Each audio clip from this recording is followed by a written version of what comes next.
Hi, and thanks for joining us. I'm Marnie Werner. I'm the Vice President of Research at the Center for Rural Policy and Development. And for this segment, I'm going to be talking about the child care shortage in rural Minnesota. This is something that we've been looking at pretty much since 2015, 2016. And it's a big issue all over the state, all over the country, but really the shortage is especially acute in greater Minnesota. And now, since the pandemic, especially, it's become pretty obvious that childcare is an integral part of economic development. You really can't avoid that anymore. We have a people shortage. Baby boomers are retiring. Our immigration policies are making it more difficult for people to come to this country. And so we need to invest more in people. And part of that is childcare and housing. And so lack of childcare hinders recruitment. We did a survey about a year and a half ago of economic developers across the state, and 36% of them said that they were hearing from their businesses that they work with at least once a month about the lack of childcare. And then there's another almost 25% saying that they hear weekly from their businesses. And then another 16% saying that they hear multiple times a week from the businesses they work with that childcare is a problem and that it's a barrier to attracting and retaining workers. And so we're going to talk about licensed childcare here. There are four major kinds of childcare in Minnesota. We have the licensed childcare, which is the center-based childcare. You'll see that referred to as CCC childcare.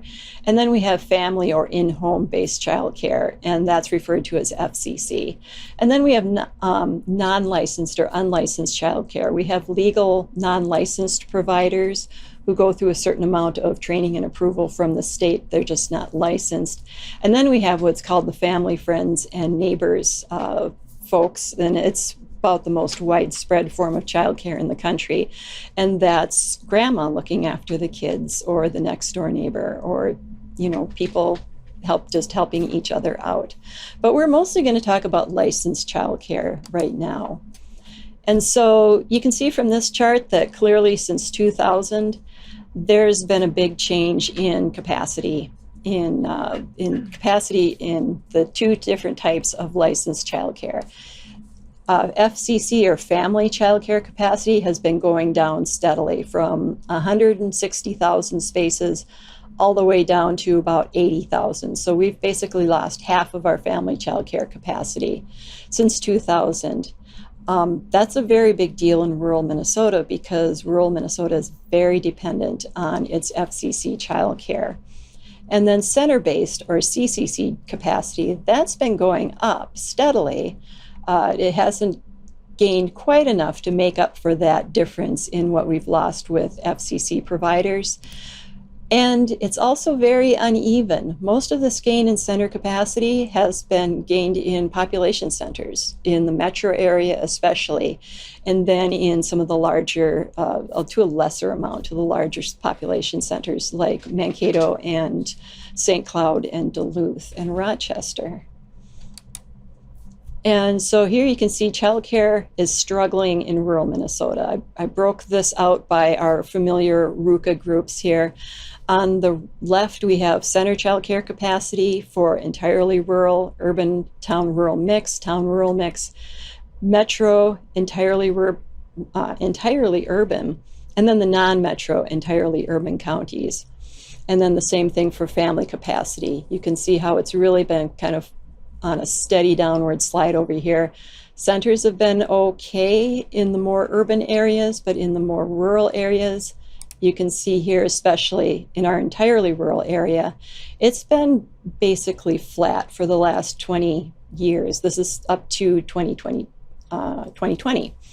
And so you can see why center capacity has not been making up for the loss in family capacity. And so this is some of what's been going on. Our centers, yeah.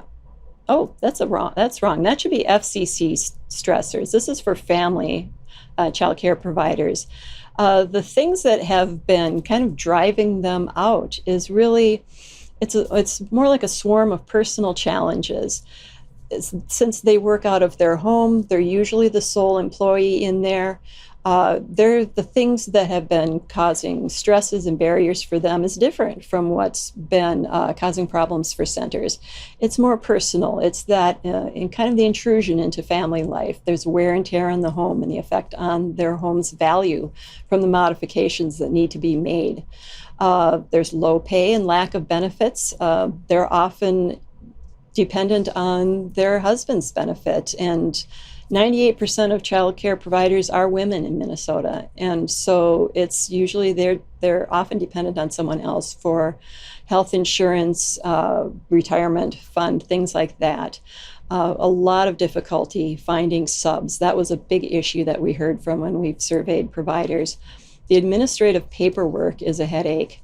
And then there is the isolation. That's a very real thing, being the only employee, spending 12 hours a day at home working with the kids and not having anybody to talk to. And then these are the barriers that show up for centers. Probably just a big ongoing barrier in rural areas is the fact that you need a certain critical mass of kids, of paying customers, to be able to keep a center financially sustainable. You need 40 to 80 kids. So it's really not practical in a rural setting where you don't have that population density. You not only don't have as many families within a certain geographic area that you would in, say, the metro area, you maybe don't have enough families that have high enough income that can afford to pay the rates you need to stay in business. And so that's why you have low wages. And so providers are facing very stiff competition from places like grocery stores and gas stations that are now offering $15, $16, $17 an hour and benefits. And when you can't offer that to your employers in your childcare center, that's a big problem, and you start losing workers. And then it's stressful with long hours. And then the state and federal quotas, the staffing quotas of a certain number of children to teachers, also means that you need a certain number of teachers on hand. You can't just expand and take on more kids. If you take on more kids, you need to have teachers present, which means you need to be able to afford those teachers. And so that's a problem too. And then we have local policies and local initiatives. As part of our last report, which you can find on our website now, we just surveyed those same economic developers and asked them, what's going on in your community? What are people doing to try and fix their childcare shortage problem? And so the overall theme that we heard from that was one of financial stability and sustainability. Providers need to be able to make enough money to keep their business running. And like I mentioned earlier, the problem is that a lot of families can't afford to pay the rates that providers need to charge now just to keep up with their expenses. And so these are some of the approaches that some of these communities were taking in their areas to try and solve their childcare shortage problems. Swift County, for example, out in Benson in southwest Minnesota, their Board of Commissioners has actually been issuing grants to childcare providers there since 2017. That's just something the board there took on themselves. And then there's some direct subsidizing that's going on, like in East Central Minnesota, the Initiative Foundation in Little Falls is helping students graduate with child development degrees debt-free. And then something as simple as in Brown County, they've just opted not to charge providers for their licenses, just to help that way. And then some more examples. Getting the whole community involved is extremely important. There are a lot of communities that form coalitions to discuss this. School districts are getting involved, starting their own centers with, usually through their community education programs, just to help relieve the shortage out there. And then there are a few employers who are providing childcare. But one of the things that we discovered in this report, looking at this particular topic, is that we can't count on employers to do it all themselves, to provide the childcare themselves. That's too big of an ask for them. And so what we need is for the whole community to be working on this, but invite and make sure that the employers are there too, because they are very important to all of this and they need to have their input in it too. And so that's what we have, and we do have some questions. There is a pilot sub-project this is a comment. There's a pilot sub-project in Becker County through Child Care Aware. So hooray, that's really big. Subs was one of the big issues for providers in both centers and family providers, that there just weren't enough subs.